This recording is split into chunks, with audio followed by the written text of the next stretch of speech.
you all for coming tonight. The Buddha once said, 3 things cannot be hidden for long: the sun, the moon, and the truth.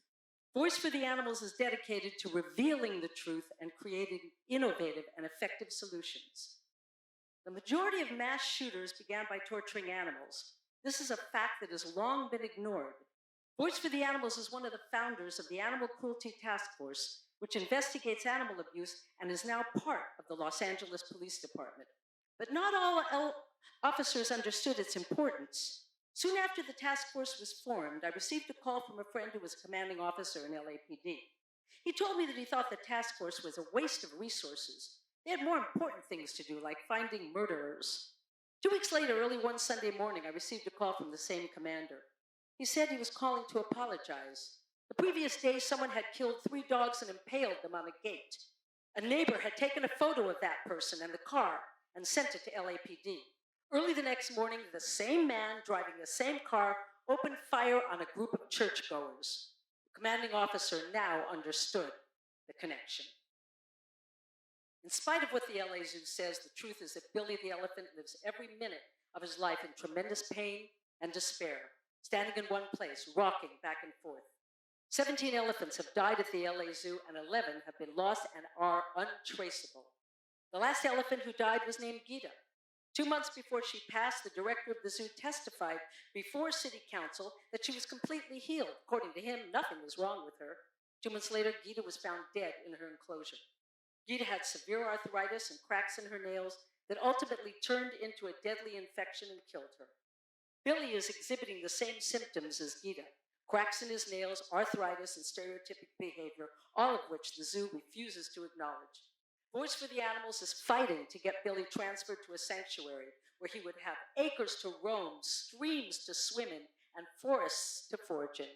The Paw Sanctuary in Northern California is holding 15 acres for Billy. I was there when Maggie came in from Alaska. You can imagine an elephant in Alaska. She had such severe arthritis that she could barely move. 1 year later, I saw Maggie again. She was a different elephant, trotting around on the soft earth, dusting herself, swimming, and interacting with her friends. This is what we want for Billy. We have all recently heard about the mountain lion who was poisoned by rodenticides. The truth is that rodenticides harm us, harm our environment, and kill other species as well. The Working Cats program began at the downtown Flower Mart. I was there one day and I saw a guy coughing, and I said, "Are you okay? What's going on?" He said, "No, they spray poison in the environment to get rid of the rats." I said, "I didn't even know you guys had rats." He said, "Yes, but this poison they are spraying is really hurting us."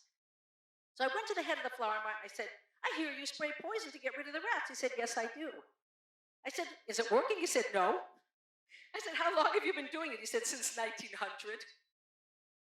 I said, "I would think that's enough time to think it doesn't work." He said, "I don't know what else to do." I said, "I have a suggestion.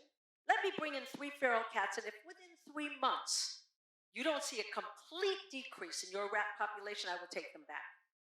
He admitted he didn't like cats, but he said he'd try it. That was 20 years ago. The cats did such a great job, the guy decided he loved cats and adopted 5 of them. It's true. We went on to put Working Cats into other flower shops, private homes, police stations, and schools. The truth is that the Working Cats program works. The cats don't kill the rodents. It's the smell of the cats that drive them away. Thousands of unsocialized cats are killed in shelters every year because they're unadoptable. Recent reports about rat infestations in and around the Civic Center have led to a debate over what would be the best methodology for controlling them.